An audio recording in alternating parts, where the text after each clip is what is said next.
بسم اللہ الرحمن الرحیم۔ افطاری میں پپیتے کے بیج کھانے سے آنتوں کی بیماریاں ختم ہوتی ہیں۔ اگر ناخن خراب ہو رہے ہیں تو باجرے کی روٹی کھانے سے ناخن تندرست ہو جاتے ہیں۔ سحری کے وقت دودھ میں ہلدی ڈال کر پینے سے چہرے کی رنگت نکھرتی ہے۔ توری کا سالن کھانے سے بڑھا ہوا کولیسٹرول کم ہو جاتا ہے۔ تربوز میں مولی کا رس ملا کر پینے سے بال لمبے ہوتے ہیں۔ کھانا بناتے وقت اگر مرچیں آنکھ میں چلی جائے تو تھوڑا سا نمک چکھ لینے سے آنکھوں سے مرچوں کا اثر ختم ہو جاتا ہے۔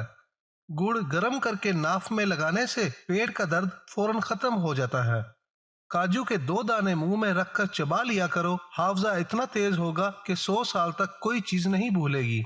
انار کے جوس سے یورک ایسڈ بڑھنے کا خطرہ رہتا ہے، لہٰذا حمل کے دوران انار کھانے سے پرہیز کریں۔ صبح نہار منہ کریلے کے بیج کھانے سے عمر میں اضافہ ہوتا ہے۔